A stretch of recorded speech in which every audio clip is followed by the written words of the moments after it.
It's Friday, just barely putting up gains for the week as we fall this morning. 30 minutes ago into the start of cash equity trading. I'm Dani Berger. Matt Miller is off, back on Monday. Bloomberg Open Interest starts right now.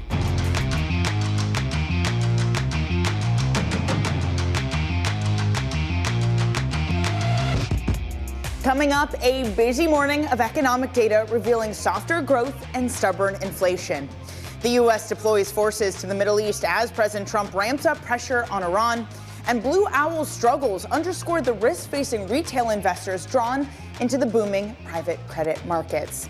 Let's get a cross-asset check this morning after we got that economic data, which we'll break down with Mike McKee in just a morning. The S&P falls after some of that weaker GDP figures coming through, down 0.2%. It's been a real risk off because of some of the concerns over Iran. Brent crude, though, that does fall this morning, still above $71 a barrel, and two-year yields go higher by 1.5 basis points this morning. This week, it's been this tug and pull between higher inflation from higher Brent crude, but also a risk-off trade. So let's talk about the data. It's December core PCE rising faster than expected, and fourth quarter GDP climbed by half as much as forecast. So let's bring you over to the table this way, because I'm pleased to say that joining us is the man, only man we'd want to talk to about this. It's Bloomberg's economic and policy correspondent, Mike McKee.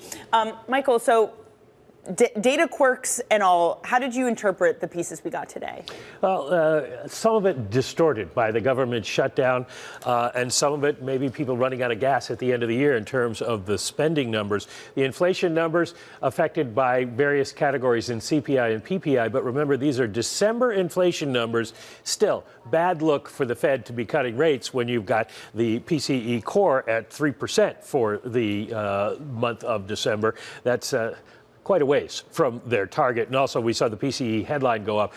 The only other thing about it is, though, the Fed will have another PCE report, plus more CPI, more PPI, and another employment report before their next meeting on March 18th. I might point out wages and salaries only rose 0.2% in the month of December, and that is a big decline from what we saw in November. Maybe that had something to do with why spending came in lower than anticipated. The number getting, of course, all of the headlines is GDP, because it came in significantly lower than anticipated at 1.4%. Consumption fell off, and we see that reflected in those spending numbers. Business spending did rise, most of that for software and intellectual property. AI, I guess. Inventories and trade contributed only a fraction to the numbers this time. But the big question is what happened with the government shutdown. The BEA says the government shutdown cost 1 percentage point to GDP. And the way they do this is very complicated. But basically, they assume that since people aren't working and the government isn't paying them, they can subtract their wages from government spending. And that's how they figure out what the impact was. This will all come back because they all got back pay. Right. So we'll see a rebound in the first quarter. I was going to say the president putting out before this post, I know it's been brought up more than once this morning, the Democrats shutdown cost the USA at least 2 points in GDP. That's why they're doing it in mini form again. No shutdowns, also lower interest rates. Too late, Powell is the worst. President DJT. To that point, Mike, how much of the data we got today can be extrapolated forward if it is facing some shutdown effects? Well, right now, all we have is the Department of Homeland Security. And while they are almost all working, they're almost all working without pay. The Border Patrol folks, I think, are getting paid, but the TSA is not.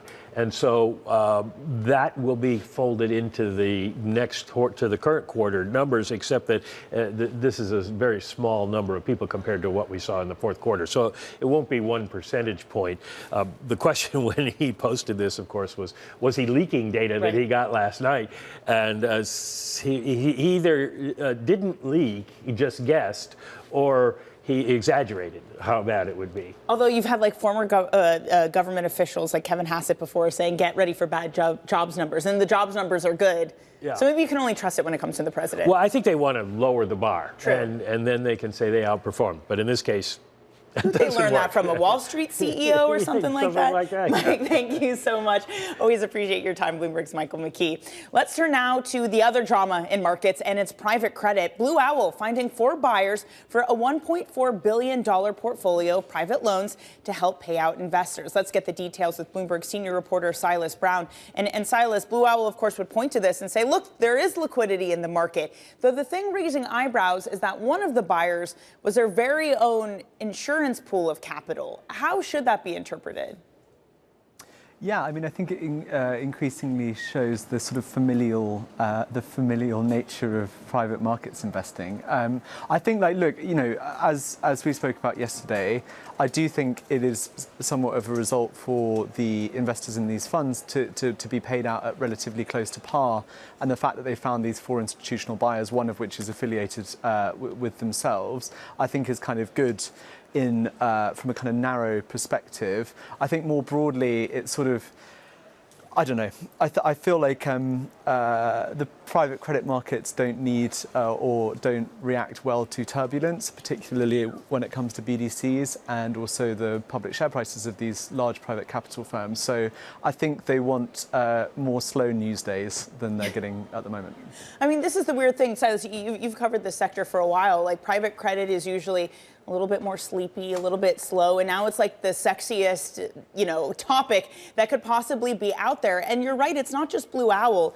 It's a lot of these private capital giants that are being hit on this. It's a lot of BDCs that are having issues in terms of just the reaction of share prices. But have any of them come out and spoken about their own liquidity issues, or does it seem to really be centered around Blue Owl right now? Yeah, I think Blue Owl has been the one who's been most maligned by this. And I mean, maybe part of this is just kind of that it was, you know, largely seen as the kind of poster child, a sort of success story in private credit, and was a kind of relatively newer player. Certainly under the brand name Blue Owl. So maybe that's why they're getting a bit of the brunt of it. Maybe it's also that they were kind of very much branded themselves as a big software lender, one of the largest software lenders, and with the kind of headwinds that the software industry is going through now with AI, maybe that was one of the reasons why they bore the brunt of it. But yeah, no, I think, like, you know, for a sort of, for a once sort of sleepy corner of finance, and also a corner of finance that sort of somewhat relies on you know, steadiness. You know, these are long-term loans, normally long-term lockups from investors. I think this level of volatility and kind of market noise is not. I'm pretty sure they're considering this not desirable. I'd have to assume that is correct, Silas. Thank you so much for joining. That's Bloomberg's Silas Brown, and we're going to get more on private credit in the next hour with a GP stakes company, so they invest in private credit managers. That's Bonaccord Capital partner Brad Pilcher. Now, oil at elevated levels amid fears that the U.S. may strike Iran if no nuclear deal is reached in the coming days. Brent is near a 6-month high as traders assess the risk to oil supply. Bloomberg Intelligence senior commodity strategist Mike McGlone joins us. And Mike, it was specifically Donald Trump that said that Iran has 10 to 15 days to reach an agreement before this risk presents itself. Can we understand what exactly oil markets are pricing in right now? How much higher do they have to go if we get near that 10 to 15-day deadline with no agreement? But I love your question, Dani, because it nails it. It's exactly the uncertainty. We don't know exactly what's going to happen. Will there be a sustained supply destruction? Probably not. Will there be some kind of action? Probably. You don't move an armada there like that and not do anything. But the bottom line is every time we have these pumps due to potential risks of supply curtailment in the Middle East, it pumps up prices to the upper end of the range. The Western Hemisphere, mostly the top producers on the planet now, which is U.S., Canada, and all the way down to Argentina, sell forward on the curve. They bring on more supply, rinse and repeat, the prices go back down. So to me, it's just a question of how high we go. And I think we're in that point of putting in the peak. It's just hard to trade it when you have such uncertainty. When there's uncertainty, and we have seen this, gold has come in favor too, Mike. It goes back above $5,000, but just given the lofty prices of gold and the fact it seemed like gravity didn't apply, how useful of a geopolitical hedge is it right now?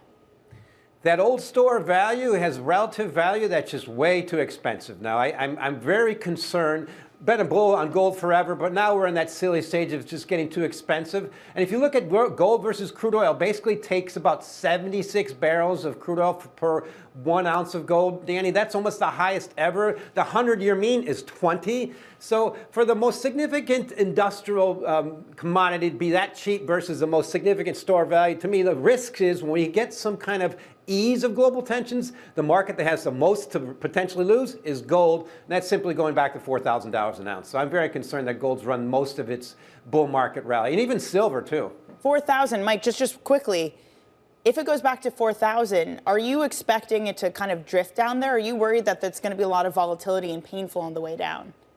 Well, I'm glad you mentioned it. Volatility on gold, 180-day volatility is the highest since 2009. At the same time, volatility in the NASDAQ, 180-day volatility is the lowest since 2018. I fully expect that gold volatility to trickle over to the stock market, and that's going to be all that matters for most investors. Gold, I think, has already priced it in, and the best leading indicator for these risk assets go down is probably Bitcoin, and we know that's done. It's already leading the way lower. Great point, Mike. Brilliant as always. Mike McGlone from Bloomberg Intelligence. Let's get a check on your futures market this morning. Decidedly risk off. A couple things. For one, you have what Mike was just discussing, this threat of escalation among Iran, and then you have the thing the other Mike was discussing, and that is GDP numbers coming in weaker. All of that sending stocks lower as the NASDAQ underperforms and the Russell 2000 underperforms even more with that concern about economic cyclicality. Those shares in the index down about 0.8%. Coming up, President Trump says that he won on affordability and may finally find out whether the Supreme Court today views his tariffs as legal. We're going to have your DC update coming for you next. This is Bloomberg Open Interest.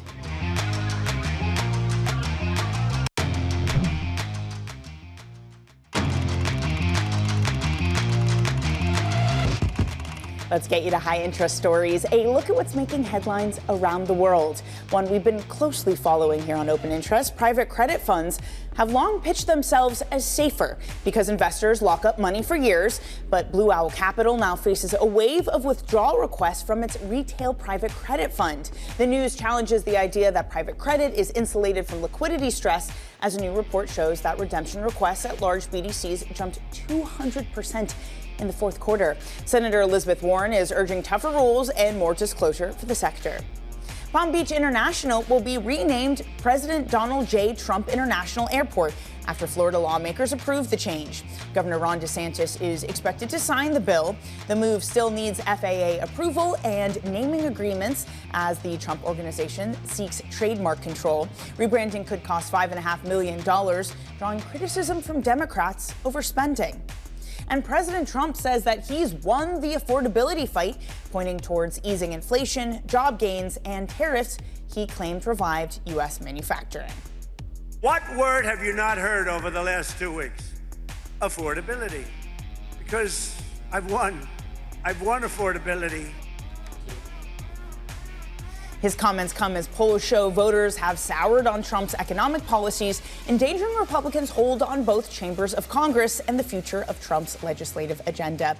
Joining us now is Bloomberg Washington correspondent Tyler Kendall, and it's a true treat because Tyler's in New York today. Hey, Tyler, thanks for joining. Thanks for having me. Maybe someone should show President Trump the most latest PCE numbers, but if Trump is declaring that he has won on inflation, on affordability, what does that mean for some of his policy pronouncements that he's been trying to hand down to tackle affordability? Right. So, Dani, we've really picked up on this from a Washington angle because it almost felt like President Trump was signaling a shift in his messaging. This feels like a lot more of an offensive, of an aggressive messaging on affordability, considering that the White House really has been playing defense when it comes to the issue. You mentioned polling. I grabbed some of the most recent one we saw out just the other week from Pew. 72% of U.S. adults rate economic conditions as only fair or poor. And that's sort of the headwinds that this administration is dealing with. And to your question, we've seen them approach it perhaps two ways. One, floating those new populist policies that probably won't make their way through the U.S. Congress unless the president tried to take some sort of unilateral action, as we often seen him. And then also touting those policies that have already been enacted. Most notably, you're going to hear the White House push a lot about how Americans are going to get those larger refund checks under the one big beautiful bill. The question, of course, then becomes, what are Americans going to do with that extra cash? Save it, spend it, or pay off some loans? I mean, Americans historically love to spend, so we'll see what happens. Of course, the other thing that could maybe change a lot of this is if we get a Supreme Court decision today. 10 a.m., the Supreme Court gives decision. Is there a possibility we could hear something on IEEPA? So maybe is the answer. We don't know when the Supreme Court will rule, though we're expecting them to rule at least before the end of their term, which is in June. But some court watchers have pointed to the fact that the justices decided to take this case on in what's considered to be an unusually aggressive schedule. So that signaled that perhaps they want to rule sooner rather than later. But at this point, there's really no telling. But it is such a pivotal part of the Trump administration's agenda. We know that it's hanging over the balance when we're talking about trade negotiations that are still ongoing. Right overnight, we just saw the latest deal inked with Indonesia. But it's also opening up this question about what potential refunds would look like if the administration ends up being on the hook. That decision may not be decided in this case. The court may not rule on whether or not we will see these tariff refunds, but Dani, keep in mind, under the IEEPA tariffs alone, just this subset of tariffs, the U.S. government took in $133 billion last year. So the other thing on the administration's agenda is this proclamation President Trump gave, 10 to 15 days for Iran to come to the negotiating table for some sort of deal. Where do conversations stand at this moment? Because there was that Axios op-ed this week that really had people concerned that we're heading towards some sort of larger conflict. So when you ask the White House, officials will always tell you that every option remains on the table. That's what we repeatedly hear, but we have to put some context behind this, right? The first is that going into these talks, we know that there appears to be these contrasting parameters between what the U.S. and Iran want to see in an ultimate deal.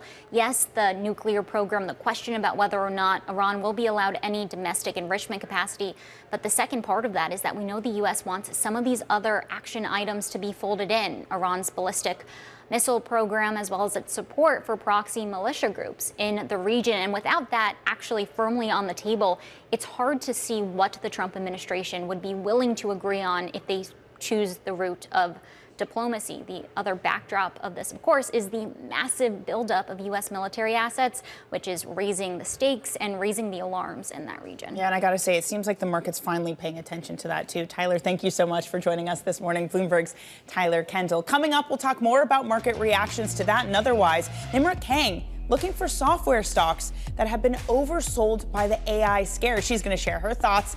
That's coming up next. You are watching Open Interest.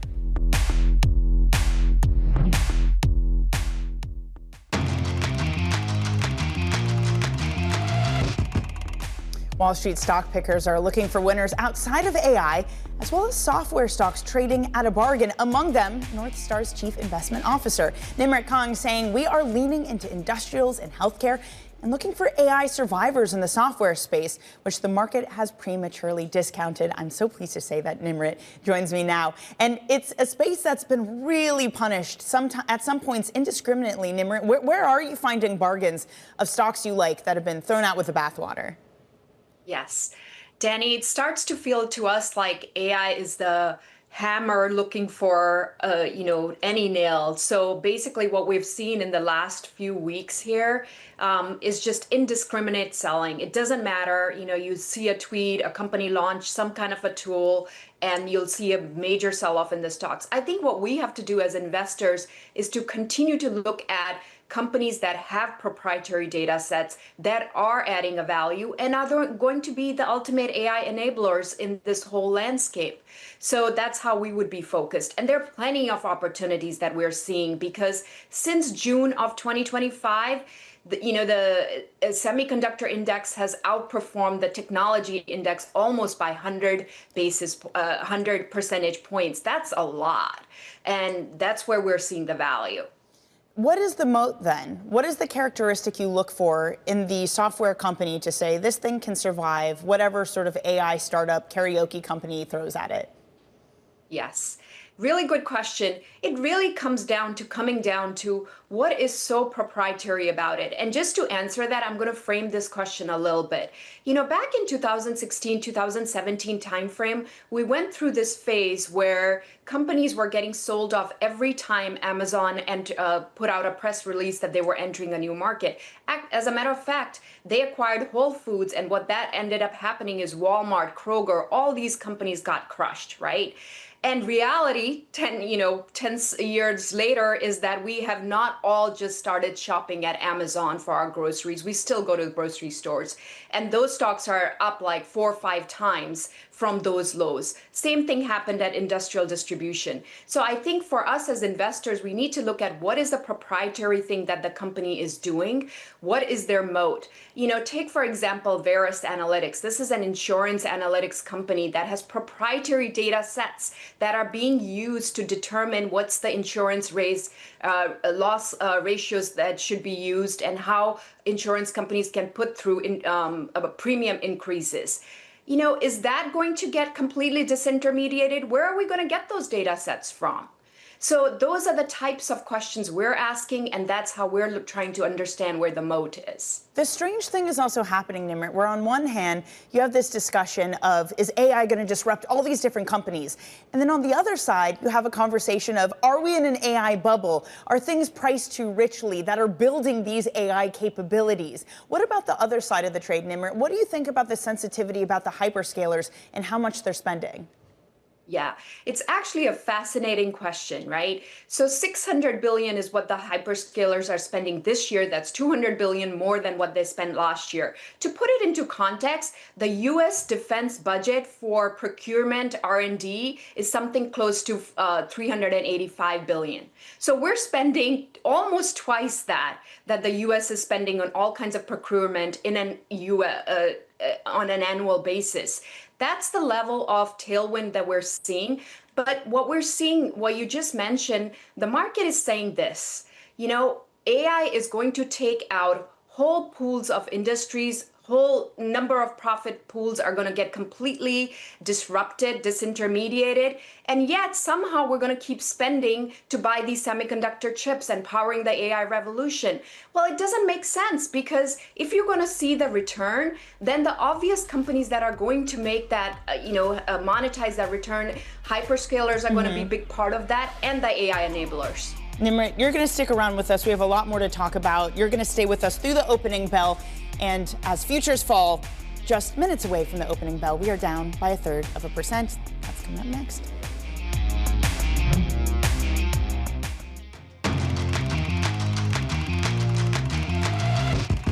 Just seconds until the start of your cash equity trading day. I'm Dani Berger, and you are watching Bloomberg Open Interest. We are down this morning. A couple things going on. Fears over Iran escalation. Also, more negative GDP data. I mean, not literally negative, but not as good as we expected. So S&P futures fall by about 1/3. The NASDAQ doing even worse, down 0.6%. And the Russell 2000, because of those economic concerns, even worse, down 0.7%. Bell ringers. Starfighter Space, not going to lie, a pretty sick company name. They're a commercial space flight company. They went public in December, and their shares have risen nearly 200% since then, so feeling pretty good. Down at the NASDAQ, Red Cat. Guys, not a single tie. Not a single tie. Come on. It's a special occasion. I guess it's okay if you're at the NASDAQ. Maybe it's more chill. Anyway, Red Cat, they make data storage, different services for autonomous drones. Those shares up 60% about year to date. Let me take you to some other stocks that we're watching this morning. Blue Owl is one of them. We, of course, cover private credit here for you on Bloomberg Open Interest extensively, and this is no exception. Selling $1.4 billion portfolio of loans to help return cash to investors.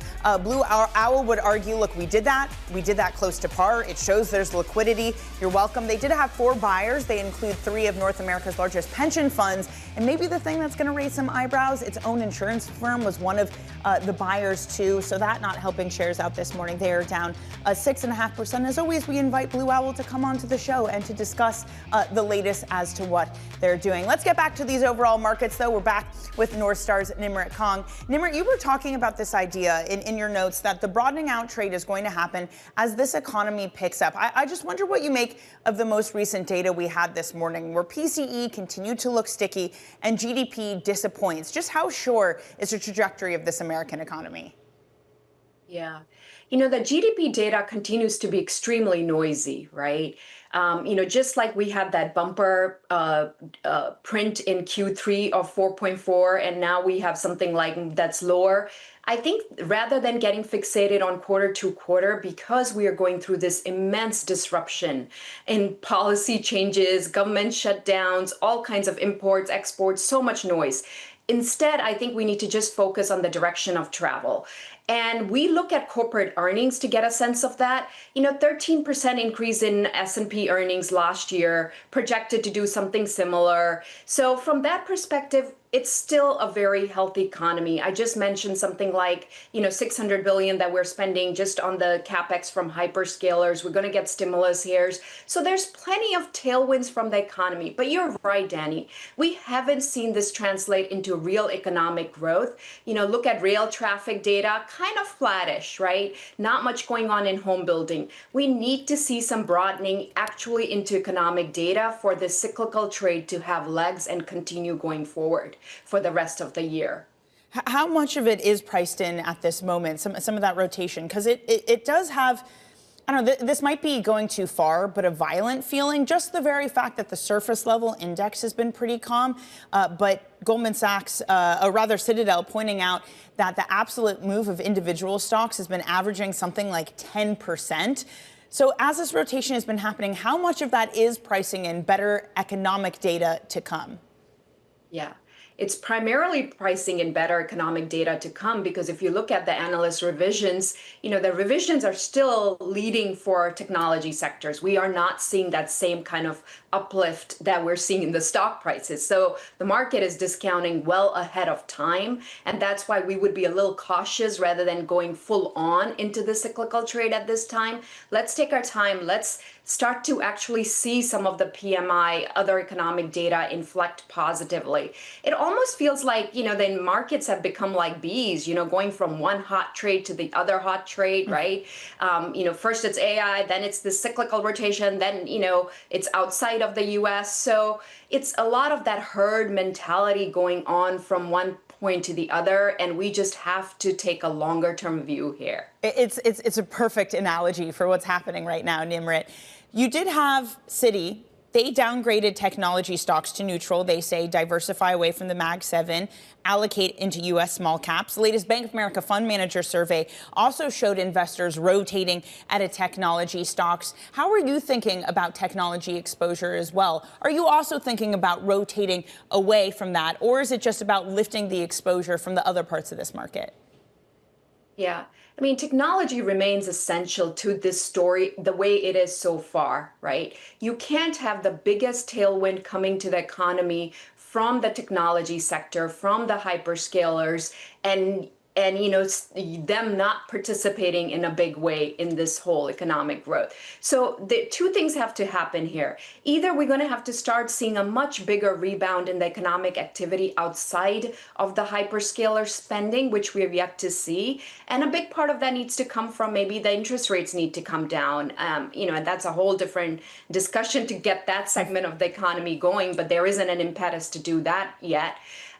Or we need to go back, there needs to be just a balanced kind of a market dynamic where we're not going from one segment to the other. Rather, it's just a broader, all sectors of the market are participating. And technology, you can't have a market continuing to do well and technology continuing to lag.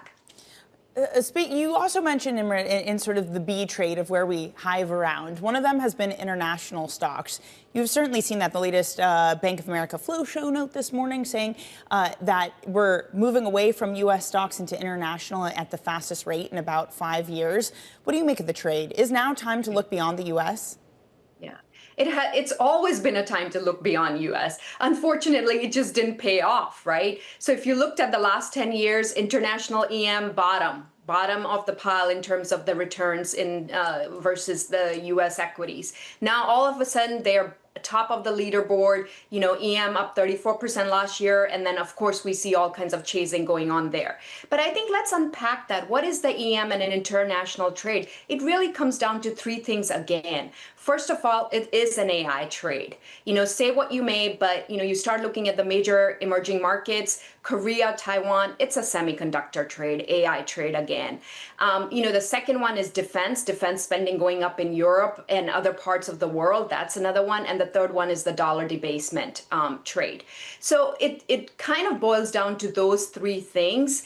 And it's always good to be diversified and have a presence outside. But again, going back to the fundamentals, look at Europe. We're not seeing a broad-based pickup in economic activity or consumption in Europe or other parts. It's really, again, tied to the same big boom in AI and defense and de-dollarization.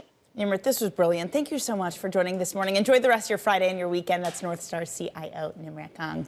All right, let's get a check on your equity market right now. About 8 minutes into your trading day, and we have moved from decisively lower to decisively nowhere. We, though, do have breath to the downside. So quickly, let me go over some of the winners. It does seem to be big tech's day. Alphabet having a very good day, up more than 2%. Amazon up there at the top of the pile too. Nvidia, recall they will have earnings next week. How much does that change the tech trade? In terms of points moving, just because Apple is such a big composite part of this index, Apple is the biggest drag, even though it's only down 1/3%.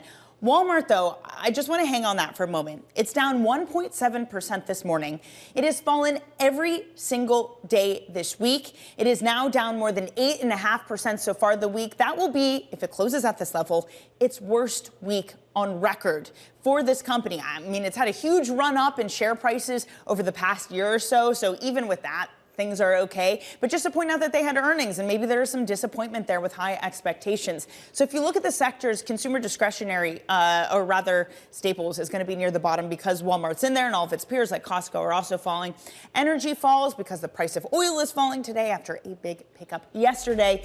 I pointed out Alphabet, that was one of the biggest gainers, so communication services up there at 1.2%. We're going to get more into tech after this commercial break. Coming up, Netflix co-CEO Ted Sarandos tells Bloomberg that his deal with Warner Brothers will be good for theaters and accuses Paramount of spreading misinformation. We're going to have that fantastic interview with the man behind it, Ed Ludlow. That's coming up shortly. This is Bloomberg Open Interest.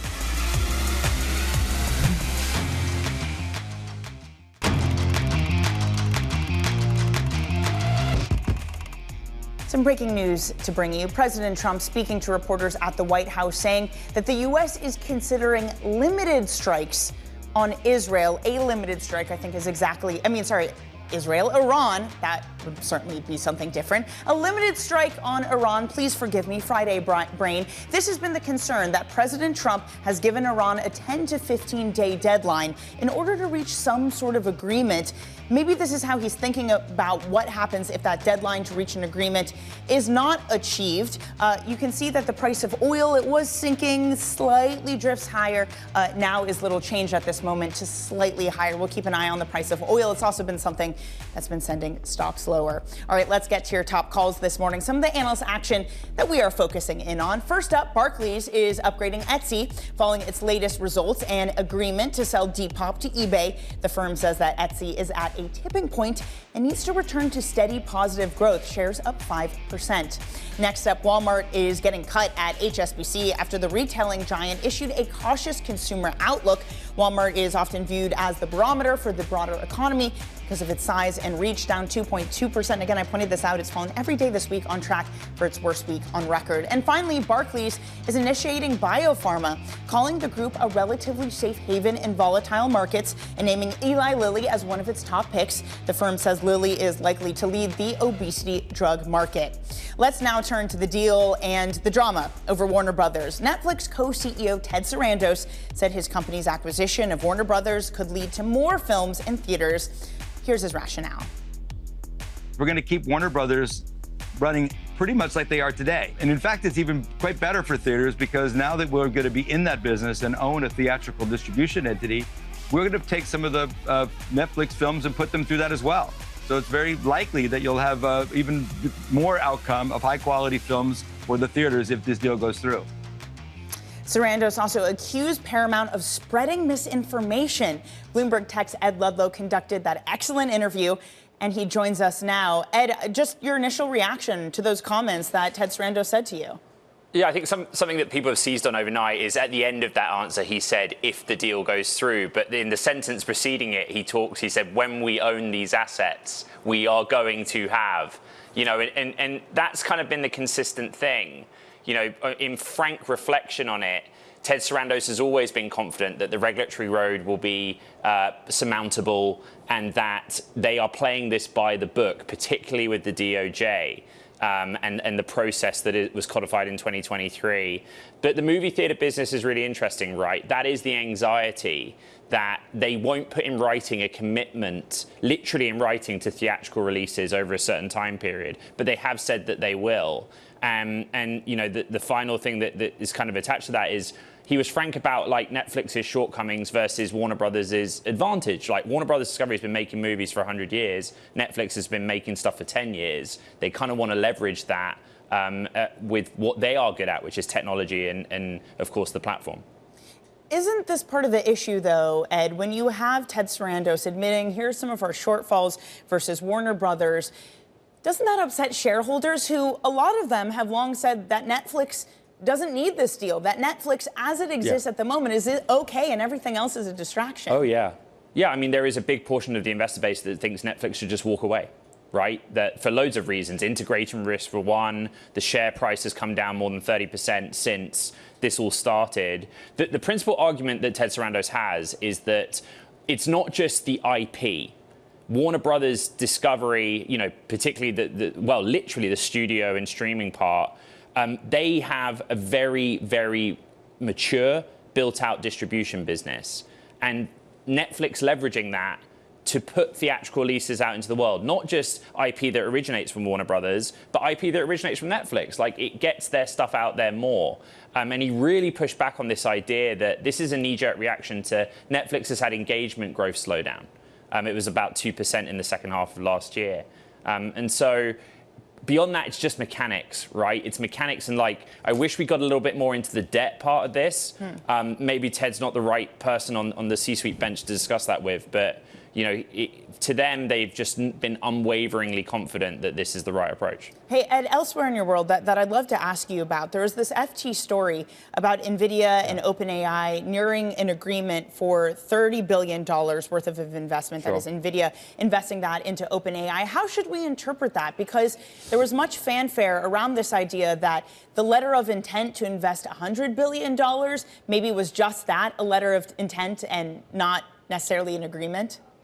Yeah, they're essentially two separate transactions. I mean, Shireen Ghaffari and I had reported, I think 3 weeks ago, that NVIDIA had got to $20 billion in participation of what is a standalone funding round from OpenAI. So now, reports, I mean, we're kind of hearing this as well, it could go up to $30 billion as part of a wider $100 billion round. That is completely separate from the announcement that was made between OpenAI and NVIDIA about NVIDIA over time in phases, tranches, and based on various operational milestones, putting $100 billion into OpenAI, which NVIDIA has subsequently said was not firm. It was not a firm commitment. It was basically a letter of intent. So that seems to be the mechanism now. Yes, NVIDIA is going to participate in this massive funding round as a one-off at scale, big chunk of it. But that sort of long, multi-year, $100 billion staggered investment tied to various goals, that doesn't seem to be proceeding forward anymore. Ed, just finally, because we're going to get NVIDIA earnings next week, what's at stake given some of the jitters around large cap tech in recent weeks? Yeah, everything. Right now, I don't know where the NASDAQ 100 is. Forgive me, I don't have my terminal in front of me. But we're either on track for the 4 straight weeks of losses on the NASDAQ 100, or we're not. Depending on where we close. I think it was basically we're up 0.2%. Mm-hmm. So we'll see where we end of the day. The capital expenditures numbers were everything. All of that capital expenditure largely is going to go to NVIDIA, right? Because they own so much of the content of the server. They would need to project confidence that they are seeing real spending demand from the hyperscalers plus Meta to give everyone that confidence in the market. That's a pretty succinct summary of what all the sell-side notes say, at least. Ed, thank you so much. As always, we very much so look forward to Bloomberg Tech today at 11 a.m., which Ed leads And we'll see that very shortly in a couple hours' time. Coming up here on this show, though, the ETF race to zero may be over as fees start to tick up. We're going to have more on that reversal. That's coming up next on your ETF Friday.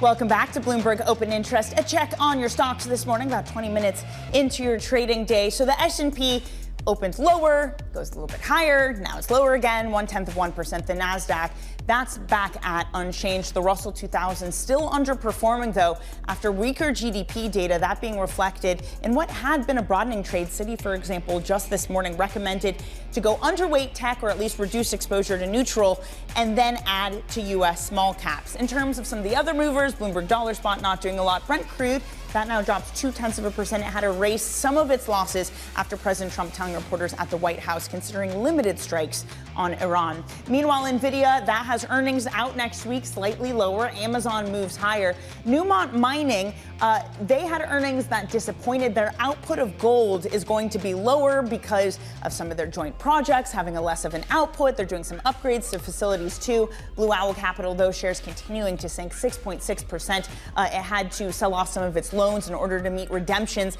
from one of its BDCs. Here's where the ETFs stand, reflecting on what's happening in the overall market. But let's talk more about one of the trends happening in the world of ETFs. It's been years of relentless fee cuts, but the ETF industry may be hitting a turning point. U.S. asset-weighted fees, which fell for more than a decade, have stopped declining. And now you can see they're just barely starting to edge higher. For more on what's driving this shift, we're joined by James Safar, ETF analyst at Bloomberg Intelligence. So, James, what's driving that? Yeah, I mean, it's a bunch of different things. One, it's just the expansion of the ETF industry overall, right? We have a lot of legacy active managers, people like Capital Group, DFA, JP Morgan even launching a lot of legacy active type products. And we also have a lot of products, what we would call hot sauce, things with options overlay, defined outcome or buffer products where you're capping your downside, but you're also capping your upside. These are also a lot of times built with derivatives positions. They're very complex. So it's basically all of those things. And you add in the idea of like, we have all these single stock levered ETFs that are coming to market, you name it, anything crazy you can think in the ETF world is coming to market, and they're tend to have higher fees. So yes, people are still buying the really cheap things, the things with fees in the single basis point level. But for the most part, people are expanding to other things, and that's what's causing this to tick back up. Well, what does that mean for the vanguards of the world, James, whose entire business had been ones of just the ability to sell huge volumes of funds because the fees were so rock bottom? Do they continue with that model? Or are they now starting to offer more active funds that themselves have higher fees? Yeah, so Vanguard is a perfect example. One, they're still selling those extremely cheap products, basically giving you beta for near zero fees. And they're doing very well. That is still the most successful area of the ETF market. It's just not enough anymore to completely offset this whole new trend of what I just talked about, the legacy managers coming in. But Vanguard is also launching active products. So we see active ETF issuance ballooning right now. So if you go back to the end of 2020, you had about 500 active ETFs and about just under 2,000 passive. Now you have 2,800 active ETFs and 2,200 passive. So you can see the chart there. It's just ballooned over time. So part of it is, one, these other managers are offering active management that charges a little bit more, but is still very competitive on price. I mean, you're talking 20 bips for an active product, or maybe in the teens. So the fees are getting more competitive. They're adjusting to the low cost, basically zero fee access of beta.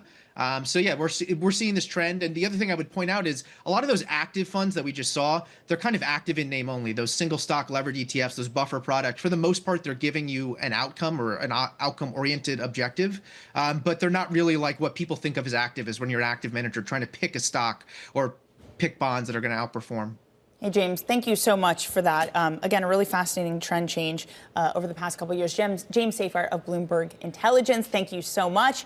And tune into ETF IQ. It airs every Monday at 12 p.m. New York time. You'll hear from Eric Balchunas, James, and the entire team there. It is a fantastic program. Coming up in the next hour on Bloomberg Open Interest, John Stoltzfus is going to talk mounting market risks and the impact of a Supreme Court ruling. Just as a reminder, we may or may not get something on IEPA coming at 10 a.m. Plus, The Points Guy is pushing back on the Credit Card Competition Act and more on private credit fears with Bonaccord partner Brad Pilcher. All that coming up in your second hour of Open Interest.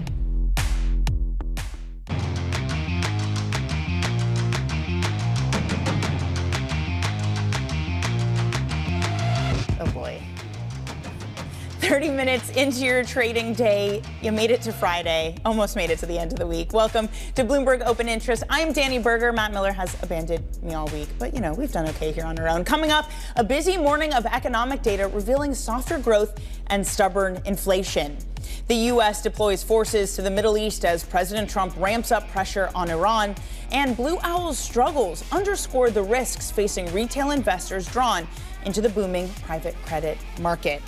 We begin with equity markets fluctuating back and forth after the latest economic data, and now we're getting some more in on new home sales and University of Michigan consumer sentiment. Let's break down the data with Bloomberg's Michael McKee. Mike, what are you seeing? Well, we're seeing the same thing that we've seen all day and for the last couple of weeks of contradicting information. We're looking at new home sales that rose more than expected to 745,000 on an annual rate, but that's down 1.7% from the prior month. Michigan sentiment comes in weaker than it did in the preliminary number, 56.6 on a headline from 57.3. Current conditions lower, 56.6 from 58.3, and expectations are the same, unchanged, 56.6. Inflation drops a little bit in terms of the 1 year to 3.4% from 3.5, and in the 5 to 10 year to 3.3 from 3.4.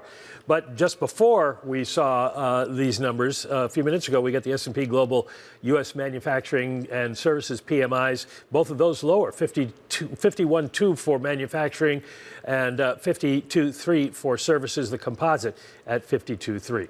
All right, Mike, thank you very much for that. But we have some other breaking news that we need to bring in. Anne-Marie Hordern joins us now, our Washington correspondent. Anne-Marie, this latest headline coming in from the Supreme Court, global tariffs struck down by the Supreme Court. Yep, so today was going to be the fate of whether or not Trump's IEEPA tariffs, which about 60 to 75% of the tariff policy right now in the United States is based off of, and the Supreme Court making this decision, a redhead across the Bloomberg terminal, Trump's global tariffs are struck down by the U.S. Supreme Court. So this means that the Supreme Court has decided that using IEEPA, which this administration has done when it comes to the fentanyl tariffs and it comes to reciprocal tariffs for other countries, using IEEPA is illegal. Now, given that we are in the financial community, a lot of people may be thinking, does this mean we will not have tariffs? That is not the case. This administration has talked about Plan B. Now they're going to enact tariffs using other policies via USTR and the Commerce Department. But using IEEPA, the Supreme Court is saying that this was illegal. Very interesting considering how they've been using these tariff refunds. And also, the president is going to give a massive address next week. It's the State of the Union. A lot of Supreme Court justices go to the State of the Union. You can imagine this is going to be an incredibly difficult time for this president, considering this was paramount, a huge policy for his administration. And not only do they go to the State of the Union, I believe often they're sitting in the front row, too. So this might be a little bit more awkward. Anne-Marie, the noise we were kind of getting from the Supreme Court, is it surprising that they struck it down, or did it seem like we were heading in this direction? Well, there was a lot of individuals who thought potentially this is just too big. It was too big of a policy to fail, and that they would uphold the president's use of IEEPA. But others were saying, if you look at IEEPA, which has not been used in this way really ever when it comes to tariff policy, they were saying this wasn't the best legal justification to enact these tariff policies. IEEPA is supposed to be used for emergency purposes. Now, some were saying maybe there would be a split decision. You use IEEPA and call the fentanyl tariffs an emergency issue, but not reciprocal. And now the Supreme Court is basically saying using IEEPA, that is not legal.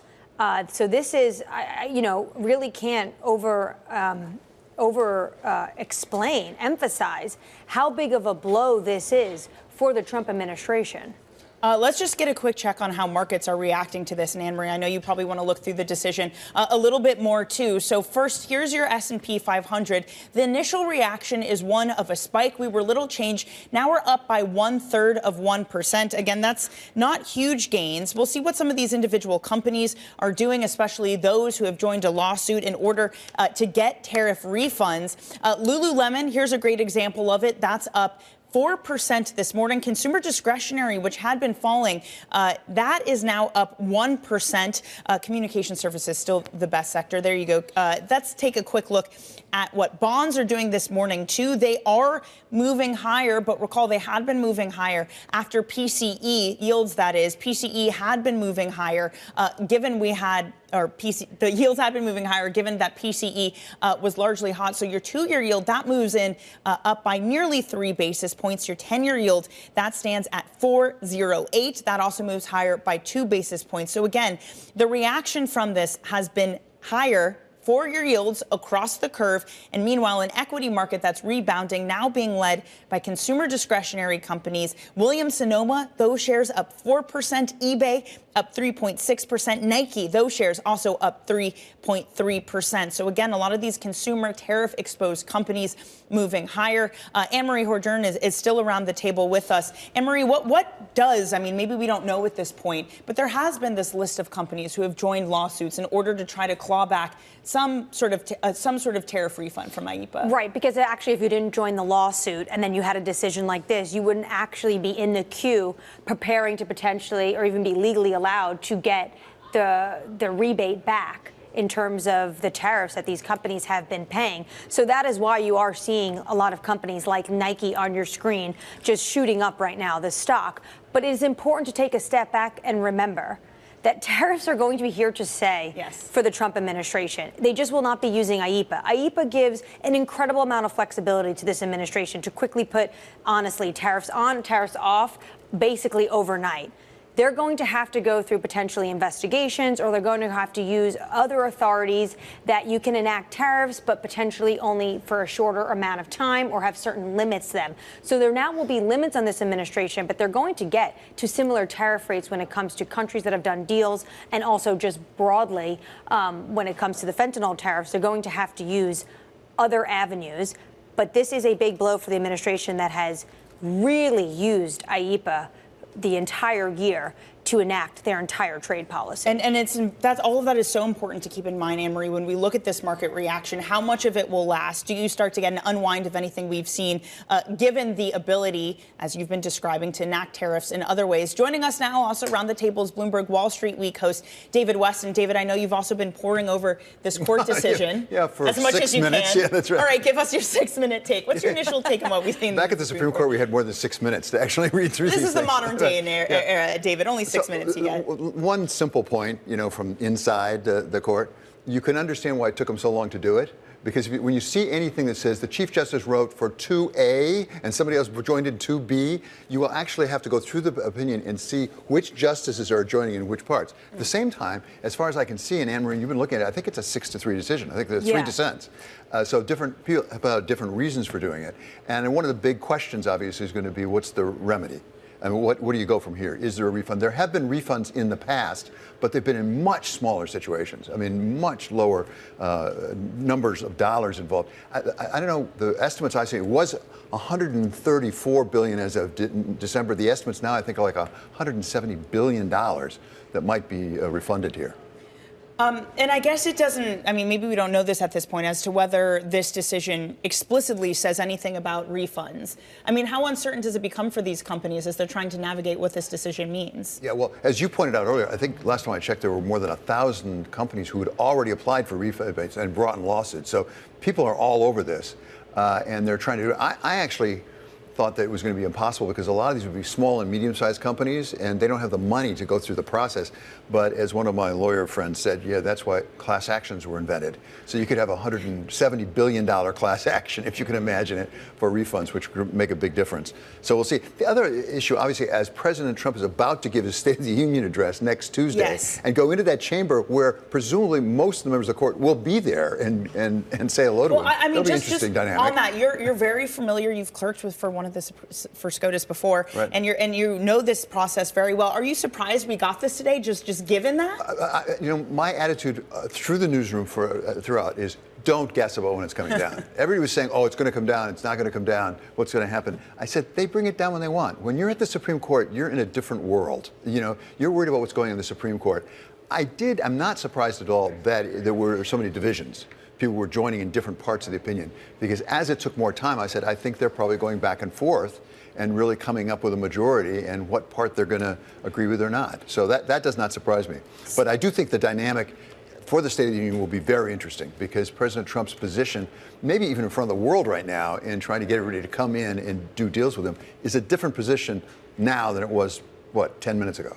Let's bring back in Michael McKee, who maybe has had a little bit more than 6 minutes to look through this. Mike, we're trying to answer the question, what will happen with refunds and these 1,000 companies, more than that, who have filed a lawsuit? What does the Supreme Court say on this? Supreme Court doesn't say anything. Justice Kavanaugh, in his dissent, does mention it and notes that the court doesn't say anything about whether, and if so, how the government should go about returning the billions of dollars it has collected from importers. Kavanaugh goes on to say, but that process is likely to be a mess. So at this point, it would appear to be up to the Court of Trade to decide how this is all going to go forward. There has been work done on it by the Treasury Department in case they did have to do this. And the thing is that most of these tariffs are paid by middlemen, paid by importing wholesalers, who then appropriate the cost out to the various people that they sell the goods onto. So figuring out that chain of custody and who paid what when is going to be, as Justice Kavanaugh says, a dissent.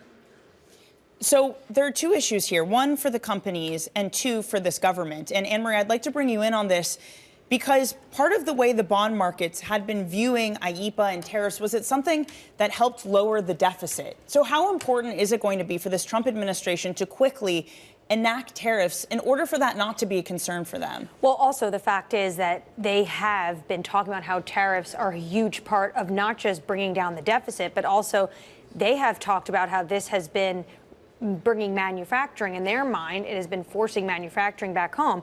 And they've done dozens of deals with countries that are talking about investment into the United States to get a preferred, better tariff rate. If you are another trading partner, are you going to want to redo this all over again when you know the administration has other avenues? So here's potentially some of the other avenues they're going to use. Section 122, quickest avenue for the administration, but it can remain in place for only 150 days. This is most likely the quickest policy option the Trump administration will pursue. Then there's Section 232 and Section 301.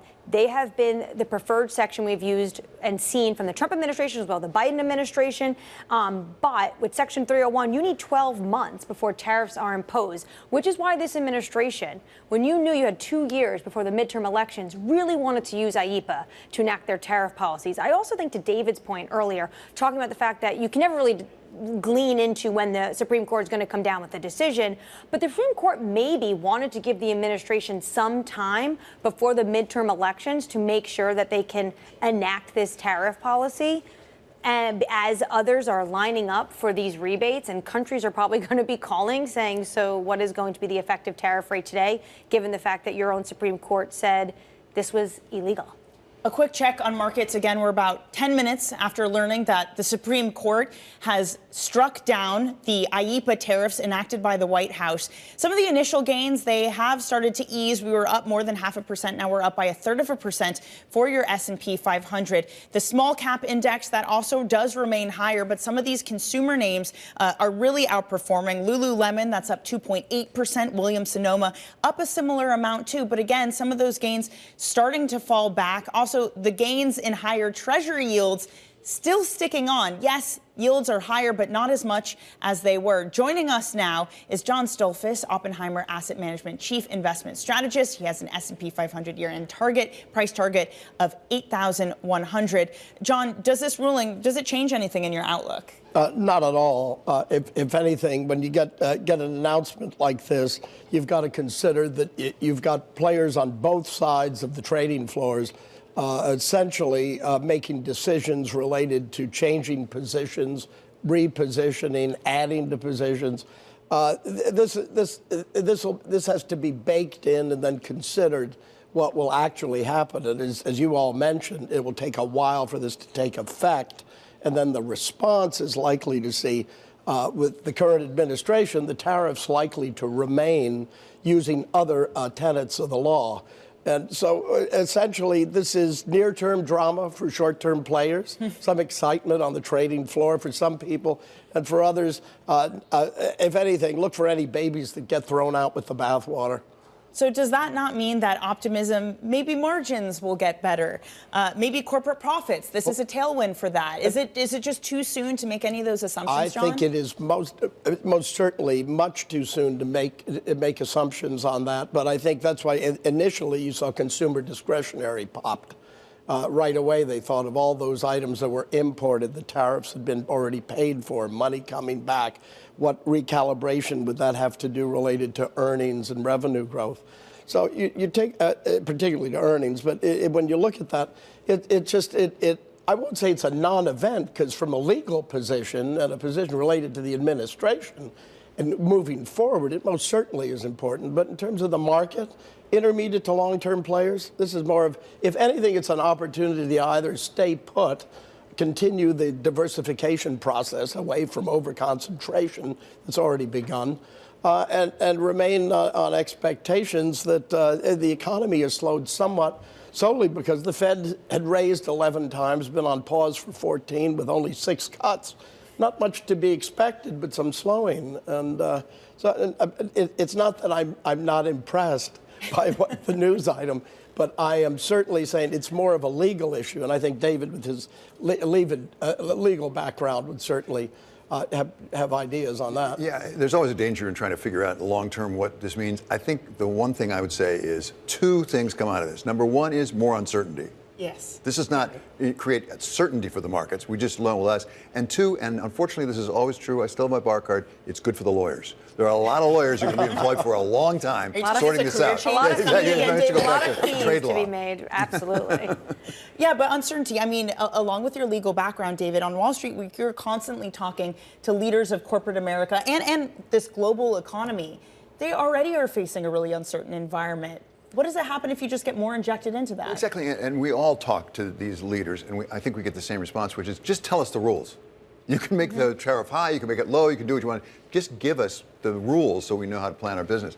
This is not going to help get us there, I don't think. And how many CEOs and investors have come out recently and said we're past peak tariff uncertainty, past Liberation Day? They feel like they do have these rules of the road. They're past peak uncertainty. Well, clearly they're not. There's going to be now tons of tariff headlines flying around until midterm elections, minimum. Well, John, let me get you on this, because that sounds like a consequence to me. If there's uncertainty, surely that's a headwind then. Yep. Well, just think of the uncertainty we have been living with since 2008, then the COVID, then the supply chain disruption, and look where the markets has come from.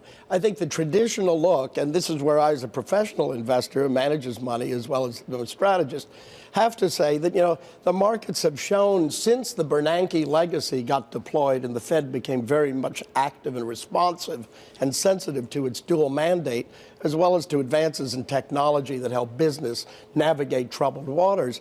The markets tend to like uncertainty. It gives benefits for the short-term traders, leverage people initially, and then in what gets thrown out sometimes like a hot potato, some perfectly good stocks, offers opportunity for intermediate to long-term investors. You just take a look at where the indices are today versus where they were on March 9th of 2009, and you got to say something has changed distinctly. So this is a headline to trade on, not to invest on. We would think, and not so, yeah, exactly, for some to trade on and for some to invest on. Okay. Hey, Mike, I want to bring you back in because I'm curious about the economic data from here on out, because we have seen some real distortions in GDP, for example, because of what's happening in trade. I wonder if this means companies are going to rush to stockpile again if there is a break in tariffs as they wait for the administration to do that. What would that mean for data going forward, for GDP, which was already odd today, if that is a consequence of today's decision? Well, if that's a consequence, it is going to make a mess, because we did see that in the trade numbers that distorted GDP all year, because we had the effort to front run the tariffs and people imported a lot of goods. And then in the second quarter, they didn't import anything. And so GDP went up and down based on that. And you could see that happening again. The question is, there's a couple of questions. One, how much of an interregnum would there be before tariffs are reimposed by the president under other authorities? And two, how do companies think about what demand is going to be? We saw in the fourth quarter GDP a lot of equipment and software imports for AI. Is that now up to speed, or are they going to keep buying more and more and more, in which case the premium would be on trying to get it in as quickly as you could? Anne-Marie, if I can bring you in, because, of course, one of the big sources of tariffs from this are China tariffs, or tariffs applied on that country. What are some of the contours, though, of tariffs that have been implemented, and whether or not those stick versus IEEPA, for example? So remember, Trump won, we had 232 tariffs. That requires an investigation into China. And then there was a huge debate under the Biden administration about whether or not, when inflation was moving higher, they would take the move and potentially remove those 232s to at least try to have some disinflation coming from one of America's the biggest trading partner. And they, at the end, kept them on. So anything that was done through, say, a Section 232, that stays. But when it comes to using IEEPA for reciprocal tariffs and using IEEPA for fentanyl as well, and this is something that people thought maybe it would be a split decision, that the Supreme Court would say, well, fentanyl is a health emergency in the United States, so the president had that authority. That's not the case. They are ruling by and large that IEEPA was not legal for any of this justification, whether or not it was the fentanyl tariffs, which a lot of China is linked to, as well as the reciprocal. So some China tariffs may be able to stay if they come under that Section 232, as they have been for years. But those fresh ones that have come under IEEPA, those do not. And it's very interesting right now. David and I are talking about the State of the Union next week and how that might be awkward for the Supreme Court. How about the fact that the President of the United States is going over to Beijing in April? Yes. Very, very soon, to have this meeting with Xi Jinping.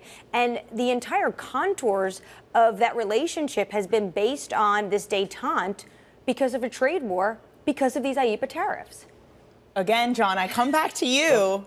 I hear Anne-Marie talk, and I hear more political volatility. Is this a market that is not only more immune to the uncertainty, but more immune to any headlines coming out of the White House, any reaction that they might have to this ruling from the Supreme Court? I would say it's mainly a political and a geopolitical issue, and a significant one at that, and in terms of the negotiations going forward.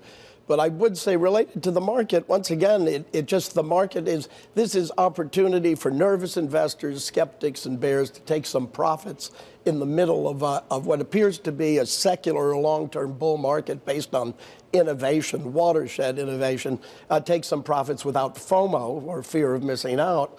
While intermediate to long-term investors add to portfolios, perhaps do some dollar cost averaging or repositioning, but it does not look like a deterrent for market performance or for profitability as it exists today. What if yields keep doing what they're doing? We were looking at the 10-year yield a moment ago. It's been moving higher, not just on this, on PCE data we had, on oil moving higher too, given on what's happening with Iran. Could that be a possible headwind, John? Everything is selective by the market, and on a given day, what the trading floors want to play on, and what the effects for that intermediate or longer-term investors may perceive. But at this point, we wouldn't say, and I can remember having been in this business since 1983, when interest rates were still, people were complaining about having corporate bonds that called at 12%. Rates were very high, and stocks were moving up. This also, though, maybe hangs in the balance some negotiations that are already going on. There was an agreement with Indonesia today, and I just wonder if people are looking at this saying legally the president can't enact these sorts of tariffs. Surely, David, that hinders or at least complicates negotiations already ongoing with various countries. Yeah, they were already pretty complicated. They're even more complicated. I guess, as I think about this, and I can't put myself in the negotiating room, but I just don't know how much of this is they're paying attention to what the Supreme Court has to say, as opposed to President Donald Trump seems to be able to bring a lot of pressure to bear through a lot of different areas. So if I were they, I would not assume that he can't do anything. But I want to make a longer term point, a little bit legal, but I think also markets. There have been some extravagant, in my view, talk in media, I hope not on Bloomberg, that the president gets to do whatever he wants to do. Congress won't stand up to it, the courts won't stand up to it. Whatever you think about this is the court, the Supreme Court of the United States, saying, no, no, no. There are still laws, and even President Trump can't do whatever he wants to do. I personally, and this is editorializing, believe that's good for capitalism in the long term.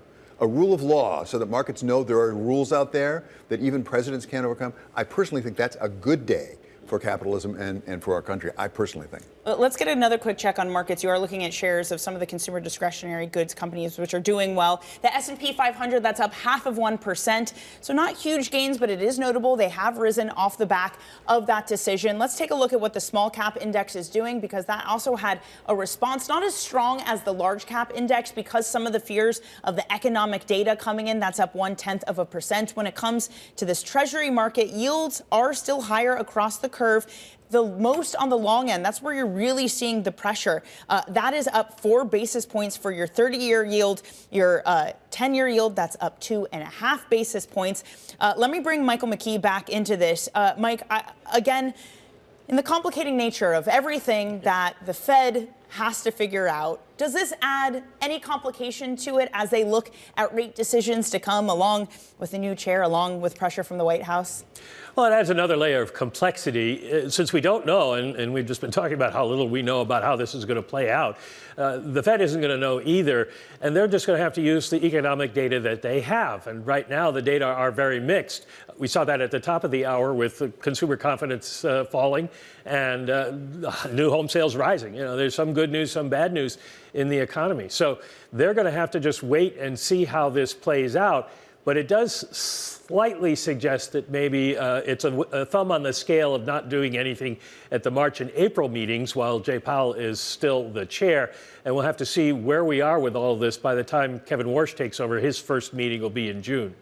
Everything is set up for a lot of excitement. I do just want to bring you a headline. The Democratic Senator Elizabeth Warren has issued a statement after the Supreme Court decision. Again, the Supreme Court ruling that the president cannot enact tariffs under IEEPA. Senator Warren urging refunds for Americans after a Supreme Court ruling. Anne-Marie, this goes beyond refunds for companies. She's arguing for refunds for Americans. For Americans, right. I think, though, this is going to end up being for the companies that ended up being the ones that paid those, and whether or not it was under their discretion, whether or not they decided to put those onto their consumer products. We should note, the Supreme Court came out and said the use of IEEPA is illegal. But they have not said, and they are not taking a stance, and they can't. That's going to go to the trade courts that are lining up for these rebates. They are not the ones that are going to dictate the rebate policy and how that's going to be. And that part is going to be very messy. And to David's point, this is going to be a lot of law fees, and a lot of lawyers are going to get involved. And they're going to be the big winners of today. And a rash prediction, it'll come back to the Supreme Court on the remedies. That's happened in the past when there have been issues not nearly this large about refunding because the Supreme Court rules that something was illegal.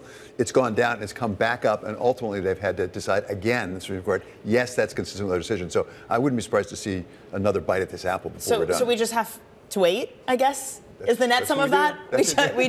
We just keep waiting. John, let me bring you back into the conversation. How are you watching issues of refunds for companies? Are you watching issues for refunds? Not at this point, because it hasn't been defined yet. We don't know how it will be. Will it be to the consumer? What effect will it have profitability? What are the carve-outs for different companies? How this occurred and who participated. Was it the importer, the exporter? Was it the consumer? We have to see what it is. And in that, you know, ultimately for the market on a broad basis, outside of consumer discretionary, let's say, the first tranche would be to say what the market really cares most of all is revenue growth and profitability. And it's not that it is so hard-boiled. It's just, as the Godfather would say, it's business. Thank you. That's the perfect reference for right now. Okay, so let's say there is a world where there is some sort of refund out there, maybe a little bit of an easier financial position for consumers if they are able to purchase goods not at a higher price. They're also getting tax refunds from this government. The administration also pushing for other affordability measures. What is your assumption in whether that this is an American populace that saves that money or goes out and spends it, and that's a boon for corporate America? I would say, based on what we've seen in terms of both the consumer as well as investors in the last few years, and the focus on retirement and serious investing versus cocktail party chatter in terms of what stocks are doing well, I would say it would probably be good for both in a sense that they do some savings, much like they did during COVID and some spending. So I think net probably positive for the economy. Does that then help this rotation trade that we've already seen going on away from tech into more cyclical parts of the economy? I think it would, and the rotation trade as it favors cyclicals. I think cyclicals, and it doesn't end the story for technology, because technology feeds the other 9 sectors. You know, if communication services is what, it's the streamers, the social media, and the search engines, about 80% of that sector. And then tech, it's 2 sectors are tech, but the rest of them are the beneficiaries if they utilize tech to maintain a competitive edge or gain a competitive edge, or even just maintain a decent premise as a good value company to have shareholder loyalty. So again, so go ahead. John is very constructive, and Terry Haines of Pangaea Policy, before this came out, was saying how investors should prepare for immediate markets hype-based overreaction followed by a quick come down as dawning understanding deflates hype and hope, and the likeliest result sinks in. Even if Trump loses, tariffs are here to stay without rebates immediately, or even Terry Haines thinks ever for some of these companies. And by the way, to pick up on that, I think you could argue that's sort of what we saw on the way up. When we see on the way down. Remember all the economists were going to run away inflation because of tariffs? It didn't quite happen that way. You know, we saw there were so many consequences that didn't quite happen. So it wasn't as big a deal, I don't think, as many people predicted before. This may not be as big a deal either. Although there's a broader issue here. Mike McKee, I'll give him credit for this. He points out this is based on the substantial question doctrine, which says Congress, if you're going to delegate, you got to be very explicit, which the more conservative part of the administration has used to really curtail some of the agencies. Ironically, it's come back and bit them on the backside here and said, you know what, if you're going to delegate this, Congress, you got to be very explicit. They also, I think, have put the Trump administration in a box a little bit. Theoretically, they could go back to Congress and say, amend IEPA, change it, make it explicit. Now, politically, they might not have the wherewithal to do that, but they could go back to Congress and say, give us the power. We need the power. John, your phone's blowing up because everyone wants to know your opinion, so let me give you the final word on this. We have to wait more. Not a lot to do on this. So what's changed, if anything, after 10 a.m. this morning when we've gotten this decision? What's changed, of course, is we have a Supreme Court ruling, which I think is the most important thing. We're over that aspect, first tranche of it anyway. It would be an appeal, I guess, to the Supreme Court. They'll remand it back down for remedies, and then you come back up on the. My daughter's in law school, but I never went to law school, so I thank you, David. But when we look at it, it just really remains where we are today. Seems fairly similar to the way we've been running along so far. And we've got to say the economy is not growing at a robust pace, but it still exhibits resilience, both business, even the consumer, and Fed policy seems to have been very good so far at dealing with sticky inflation, but at the same time not upsetting the apple cart of employment. And so we're it's dinged it a little bit, but it certainly is not upset the apple cart. We still have growth. Just consider that non-farm payroll number. John, thank you so much for your thoughts this morning. Probably a more exciting morning than you had bargained for when you agreed to come on today. I must say it's been a good time. I think a good time experienced by all. I would agree with that too. David, thank you as well for joining you and bringing your legal expertise. That's Bloomberg's David Weston. Anne-Marie and Mike don't get a break. They're going to stay close by. I also want to bring you some headlines. We are getting a CNN reporter posting on X about Trump's reaction to these IEPA tariff rulings. Trump saying that the ruling is a, quote, disgrace, and saying that he has a backup plan for tariffs after ruling. This is something that Anne-Marie has been so excellent on, that this White House does have a plan B. I also want to bring in to this excellent discussion Nathan Dean, senior U.S. policy analyst for Bloomberg Intelligence. Nathan, let me just get your initial reaction to this decision. So my reaction is just on board with what Anne-Marie was saying is that Section 122 is most likely what you're going to see President Trump turn to, which is this 15% tariff at 150 days. Now, that gives the Trump administration plenty of time to do other tariffs via Section 232 or Section 301, and they have them out by this summer. But there's a couple of things that we think our clients should note. And first is that this does take away a little bit of President Trump's negotiating tactics, if you will, with other countries. And we're specifically thinking Canada here, but also just to call this in a low probability scenario, if President Trump wants to transfer those 122 tariffs into something else within 150 days, he's going to be doing that just months before the midterm elections. So we are going to be looking at his statements over the next few weeks to see maybe this is not something the Trump administration wants to do because it's easy to launch investigations. It's much more difficult to put tariffs back on place on an American populace that generally is not on board with President Trump's tariff strategy. And Nathan, a lot of people agreeing with you. Neil Dutta of Renaissance Macro writing in, I don't think we've heard the last from Trump in tariffs. This part is important, though. This point Neil makes. The issue is if he does not dial the tariff threat back on, he basically looks like a lame duck. The issue is more political than economic. At least now, if Trump turns the trade knob back on, we get more uncertainty. If he decides to give in, he is basically cooked politically. And Mike, this is something that you were saying, too, that there are options here, but all these options, they just maybe result in more uncertainty as we try to figure out what corporate America, what environment they're going to have to be dealing with. Well, it looks like the first thing that they would do is use something called Section 122, which allows the president to put on 15% tariffs for up to 150 days in just about any case he wants, if he can say there's an international balance of payment problems. And I assume that's going to be their first fallback. It is only 150 days, but it does kind of keep some tariffs in place, which is important to the president. And then, as Anne-Marie's been saying, there are a number of other possible things they can use. The Section 232, the national security issue that they've used with China. There's one called Section 201.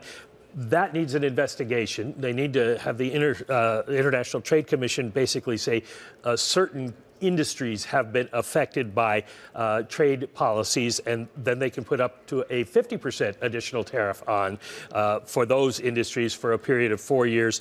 There is a discrimination against U.S. businesses, Section 301. That could also be used, doesn't have any limit on tariffs, but they also need an investigation there.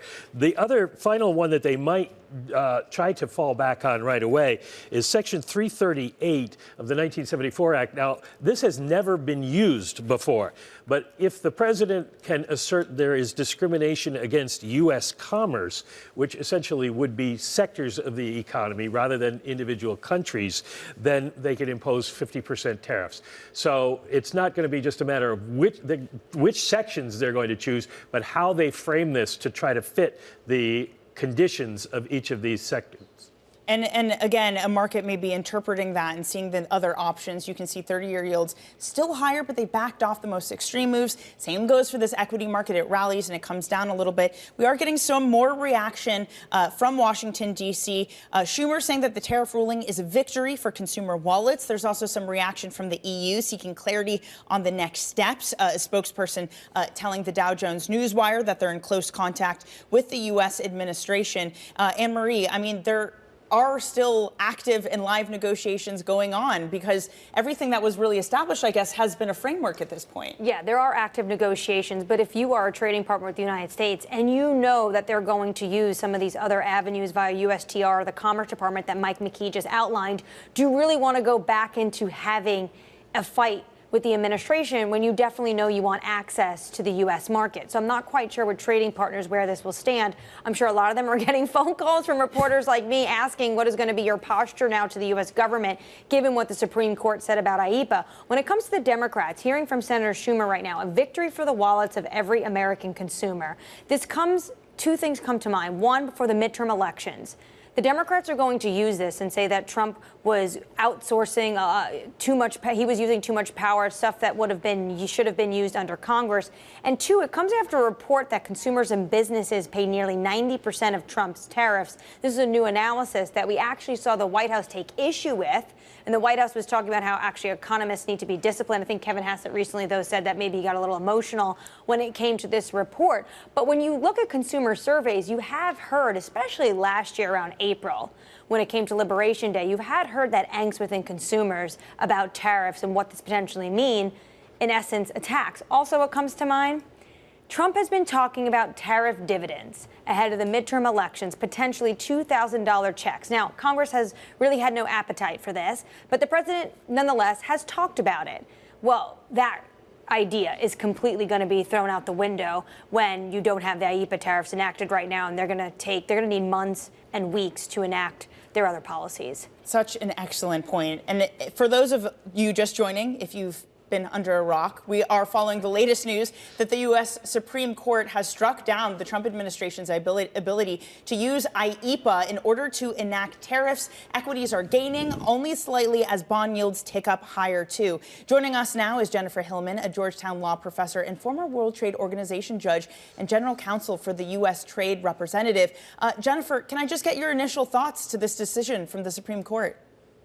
Well, I would agree with Senator Schumer that this is a big victory for American consumers, but I would argue from a legal perspective that it's an even bigger victory for the U.S. Constitution, because what this is basically saying is the court is acknowledging that the Constitution gives to the Congress, not to the president, the power to impose tariffs. And so this ruling is saying that the president cannot use this IEEPA statute that doesn't even have the word tariff or duty in it to somehow turn it into a tariff statute.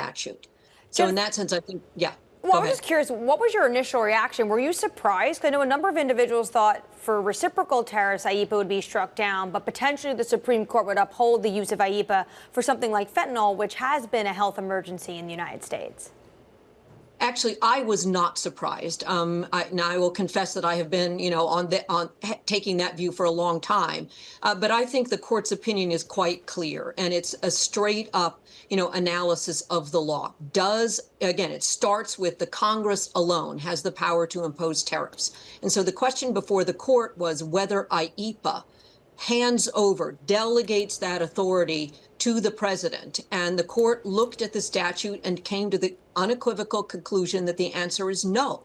The statute itself does not contain the word tariff or duty. It says nothing about how you would determine how much tariffs on what.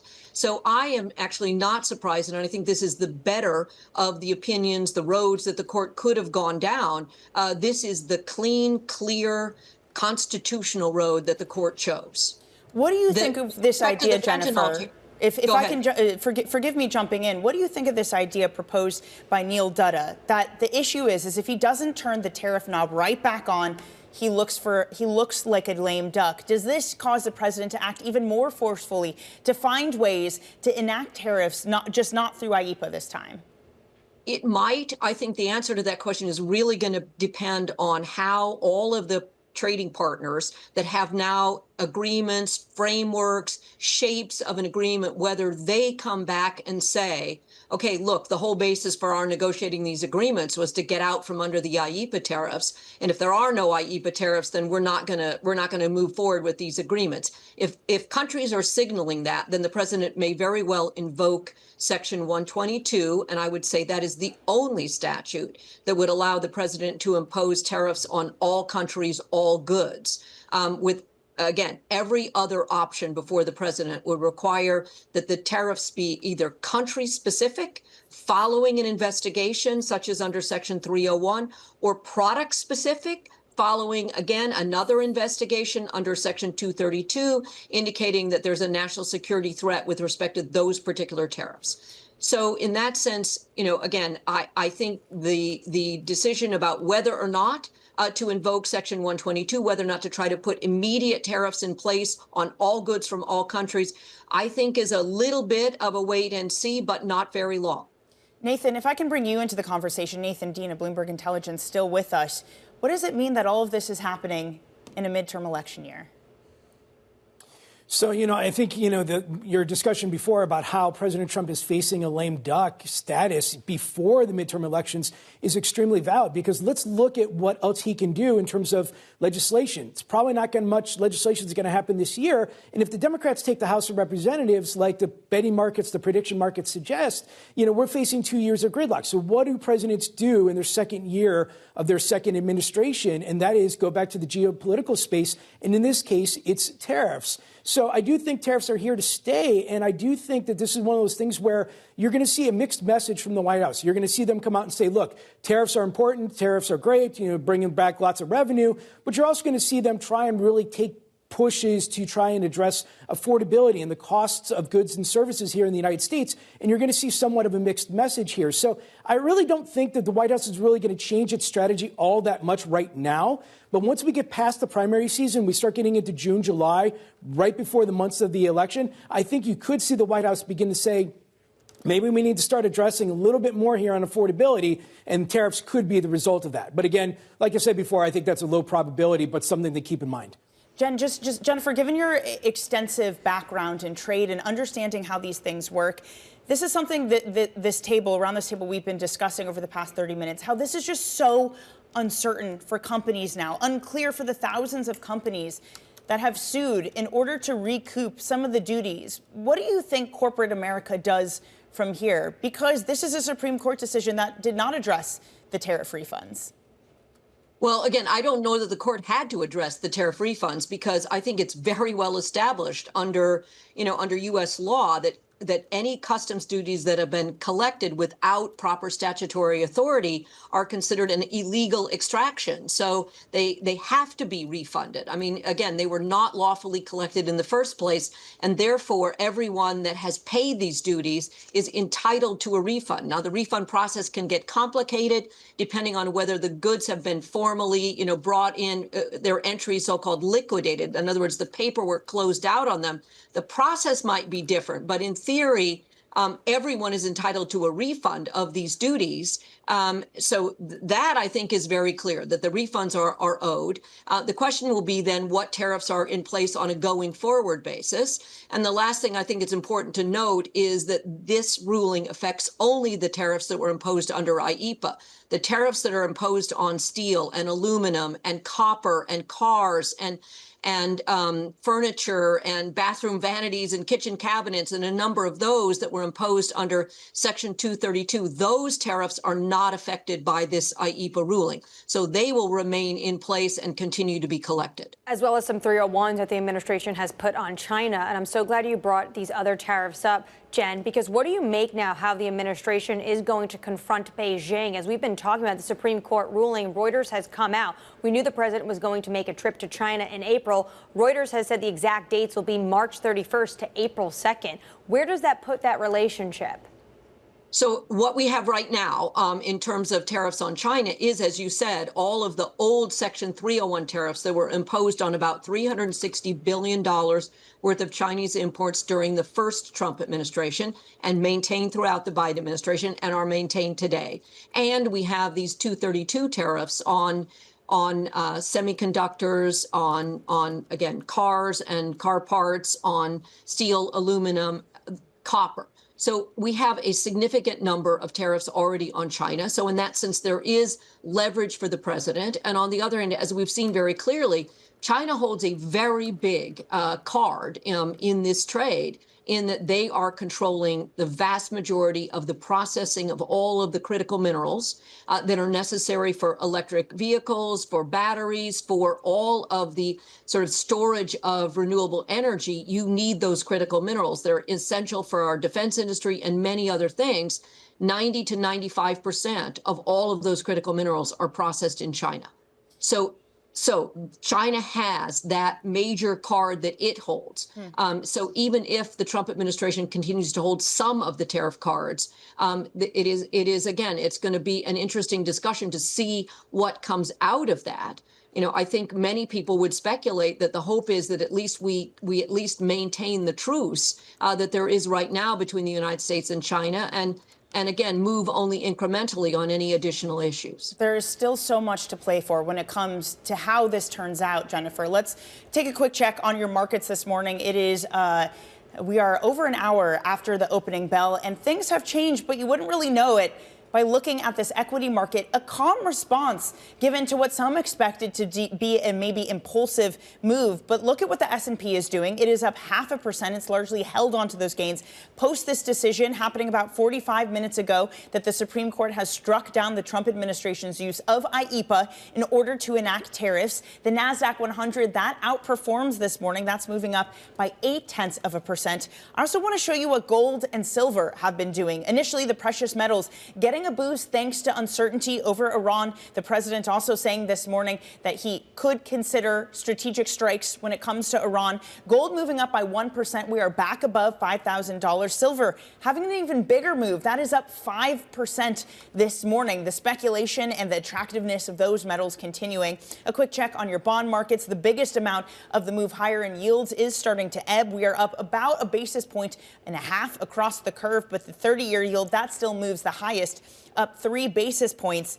And maybe that has to do with what it means for this budget and what it means for the deficit. Anne-Marie and Mike, I want to bring you both in on this topic because it's something you've both been looking at, the Yale Budget Lab. Mike, maybe the concern in the long end of the curve is if Trump can't enact this, the budget deficit just widens. Well, the Budget Lab, obviously they did some work on this before the decision came out. They were ready for this, but they have estimated the impacts of the decision today, with a big caveat that the president is still probably going to put on some other tariffs, and that will affect things. Also, the question about refunds. But basically, they say the average effective tariff rate is going to fall to 9.1% from 16.9%, hitting automobiles and appliances more than anything else because those fall under the steel tariffs, which are still in effect. The tariffs will now push up prices for the year 0.6%. It had been 1.2%.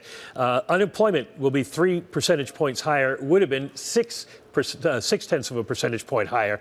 And so basically the striking down of the IEEPA tariffs cuts all the economic impacts of this, the negative impacts, in half. And they say the cost to the average household will be about $800 this year, to a low-income household about $400.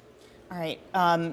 Again, still so much to try to figure out just what the impacts will be, especially if we still do get tariffs placed on through other matters, something everyone around this table has been talking about. Nathan Dean of Bloomberg Intelligence and Jennifer Hillman of Georgetown Law, thank you so much for joining us to try to interpret this decision. Now joining us is Terry Haines, Pangaea Policy founder.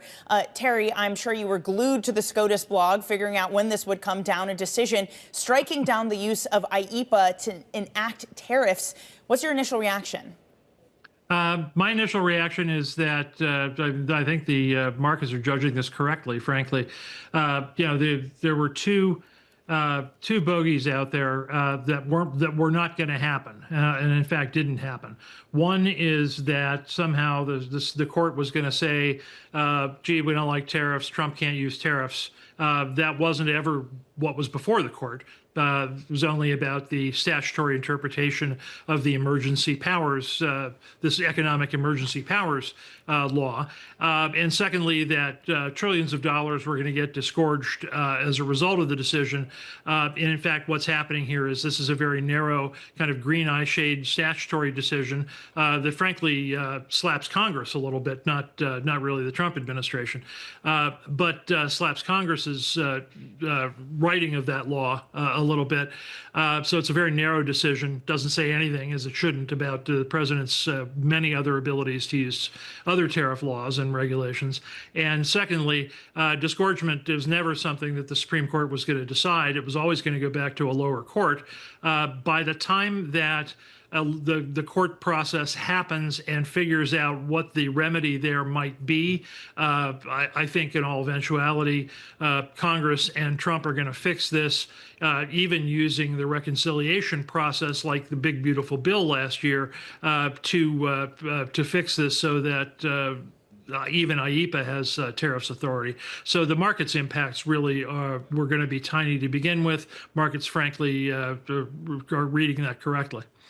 When you say Congress will fix this, you think some Republicans that are free traders, there still are some of them, although they're not always willing to talk about it out loud, Terry, you think they're going to be willing to sign up to change the language of IEEPA? I think what you're going to have, I've thought this for a while, and we'll see see how hard the president presses on it in the State of the Union next week. But I've thought for a while, Lindsey Graham, the budget chair, has thought for quite a while that there's going to be a big, beautiful bill 2.0.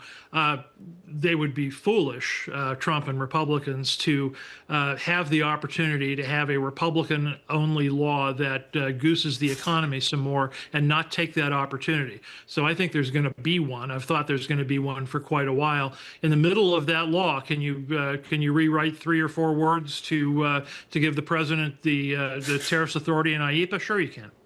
Terry, we're going to get a State of the Union address next Tuesday. The president has already said that it would revolve around the economy.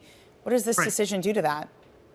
I think I think, frankly, it makes it even more obvious than it already has been that the president and Republicans in the Congress will press every lever they can in order to make it look and act as if they're doing everything possible to make the economy go as hard and as fast as possible. Everybody thinks that's about domestic politics. It's always been about domestic politics in the midterms to some extent. But more broadly, I go back to something Scott Bessent said almost a year ago now, that the economic security is national security is economic security. They want to make this economy run as hot as possible and for as long as possible, frankly, to scramble back in the game, the competition game with China, and fill a lot of the holes that have existed from past years to make sure that our economy is the most dynamic and frankly can support the West, not just economically, but in terms of national and regional security as well. Terry, I'm sure a lot of the C-suite of America is looking at page 63, the dissent from Justice Kavanaugh. The court says nothing today about whether, and if so, how the government should go about returning the billions of dollars that is collected from importers, but the process is likely to be a mess. Terry, walk us through, what is this next process if you are a company that paid higher tariff rates and now those tariff rates are deemed illegal? My advice to anybody that would ask me, and they will, is you are, among others, is that very simply tariffs will continue to be collected until they're not, under IEEPA, until they're not collected anymore. Secondly, that the court was never, Justice Kavanaugh is quite right, but what he states is obvious. The court was never going to order disgorgement in this case because disgorgement, the Supreme Court is an appeals court. It was not going to make up a remedy out of whole cloth. The remedies always go back. If they're not part of the case, they always go back to the lower courts, the trial courts, to decide what the proper remedy should be. So that's going to take quite a while. In the meantime, those tariffs are going to continue to be collected. And as I suggest, I think it's likelier than not only that the tariffs continue to get collected under the many other authorities the president has, but that even IEEPA is likelier than not to be fixed. Terry, thank you so much for jumping on with us right after this decision. That's Terry Haines, founder of Pangaea Policy. Anne-Marie, you had mentioned that this headline coming from Reuters, it seems like a U.S. official has confirmed it, that Trump will be traveling to China March 31st to April 2nd. And what timing now? This announcement comes as the Supreme Court strikes down a lot of the tariffs he's used in terms of IEEPA when he's been having these trade negotiations with China. They're in the middle of a détente, and we heard from Jennifer of Georgetown talking about how Section 301 and some 232s will stay, and some of those will go for China. But the high levels when it comes to fentanyl and reciprocal tariffs that the United States had on China came from IEEPA. So now what is the administration going to Beijing with? They're going to have to do a lot of work in terms of those Plan Bs. An exciting road ahead. Thank you both so much for joining. Really appreciate both of your time. Anne-Marie Hordern and Michael McKee, who I'm sure have a long day ahead of them. Again, the Supreme Court ruling that Trump cannot use IEEPA to enact tariffs. A market rallying led by the NASDAQ as yields move higher, especially on the long end of the curve. Brent crude down by 0.6%. Our coverage continues of this decision.